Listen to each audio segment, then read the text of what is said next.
Hi, everybody. When the borderline narcissist leaves you or discards you, or you escape from them, do you really leave their world? These behaviors that these people had in your life or have now in your life can be very confusing. And we tend to internalize these things. They don't make sense. And afterwards, we think about them, we ruminate about them, we feel awful, we don't understand them, we have so much self-doubt. That's internalization. That's saying that somebody's doing things because of me. They're doing this to me because of me. They're saying this because of me. Their life is horrible and unmanageable because of me. Your relationship was not a deep connection. It was only a temporary escape. The reason you had to hear about their ex and then dated someone after you is because they're serial daters. They're addicts. They're addicted to the drama, the rise and fall of their hormones. They can't be alone with themselves.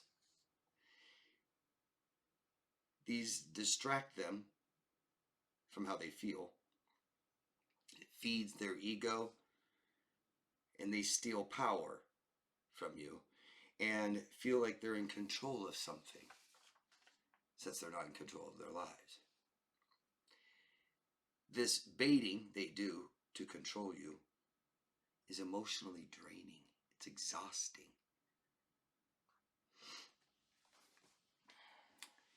They're addicted to power. They're dependent on it. And this must increase, like any dependency, any addiction. The rot beneath the surface is what I call this. They seek control because they don't feel like they have it in their own life. They begin to lose control over you by pushing their partners away. Their mental health may decline. You catch on to their manipulation. You resist what they're doing. You fail to meet their needs, or they fail to meet yours. And suddenly they are left with nothing but their own emptiness. This void that you could not fill anymore, and they go seek outside stimuli.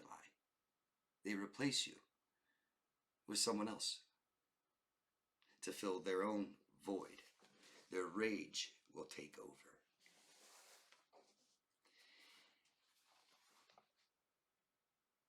All the things you guys tell me, the false accusations, the you're cheating, you don't love me anymore, you're a narcissist, you don't meet my needs. All of this stuff is not about you. It's not about what you're doing or what you're failing to do. It's about them. It's always been about them, never about you. They don't know who you are. They don't care who you are. They aren't with you because of who you are, only for what you do for them. Borderlines alone need someone to help them feel well, to carry them through life. You add narcissistic personality disorder, now you have to feed their ego. They're grandiose, they're entitled to everything in your life, everything about you, your time and your energy and your money. They're more important than all your other relationships. They're more important than your work, maybe.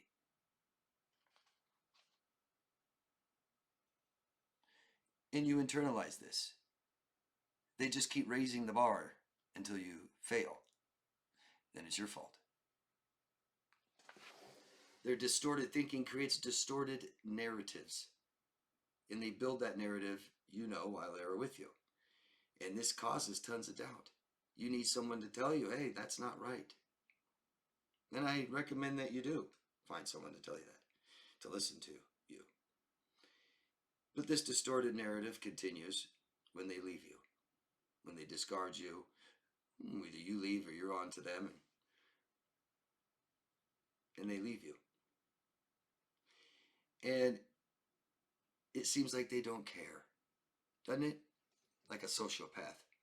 Only a sociopath and psychopath can walk away from someone, not care at all, not think about you ever again.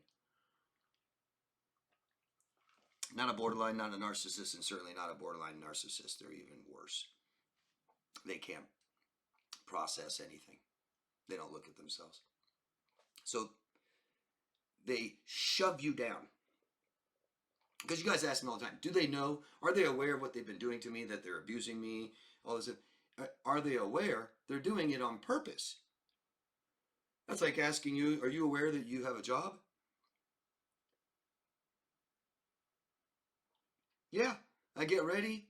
I go to work every day. I got to drive. I got to take a bus. Yeah, shit, I'm there 40 plus hours a week. Of course I know I have a job. Well, then stop asking if they're aware, if they know what they're doing to you. Now, do they know exactly how you feel or care? No. Unimportant to them. But they certainly know what they're doing to you. Sure. They're playing. It's a plan. They're doing it their whole life. Everybody. And they will distort this narrative after they shove you down like you're gone. You're just totally gone. When they say ghosted, no, you're a ghost. You're this kicking post, the person that always ever hurt them. What they're doing is a smear campaign means that they can't control you any longer. They're distorting they're controlling the narrative of you, of who you are and the relationship and what you did. They accuse you of everything that they did to you because they know that that's wrong, right? They cheated, they lied, they abused you, they hurt you. And then they go tell other people that you were doing that to them because they know that that's wrong and they are doing it to you. They always have to be the victim. They never heal from anything. This relationship they'll never heal from. They didn't heal from the last one. That's why they kept saying their name to you. Maybe more than they said your name. Wouldn't that be great, huh? Talk about their ex more than anything else. You think they're healed from that? And what's the narrative? How bad they are? I bet they're not. Control, control, control. Addicted to power, and you feed that ego. And they distort that narrative to feel like they have some control over you, to not have to face what they've done to you, to play the victim and hero. Their ego loves it, but that's what they're doing. They're protecting their ego. And they shove you down so far, boom, boom, boom, boom, and you think you don't matter, you don't exist. You're not even a thought in their head again. Well, they got a lot of thoughts in their heads. They have a lot of feelings in their body, their emotions, their body's doing all kinds of things they can't control, and they have all kinds of crazy thoughts in their head that they can't process. You're just one of them, but you're in there. They have an emotional graveyard of people from their past, but they're never their past. They're always right here all the time. And they try to ignore it and deny it, shove it down, make them bad people, but they always come up again. Even if you're not thinking about them, they text you 6 months, 6 years later. I've heard way longer, 26 years. Hey, this awful, awful person that was such an abuser, a narcissist, that you're cheating on them and you use them and you never met their needs and you're awful, awful person, call the police on you, awful. Hey, what's that?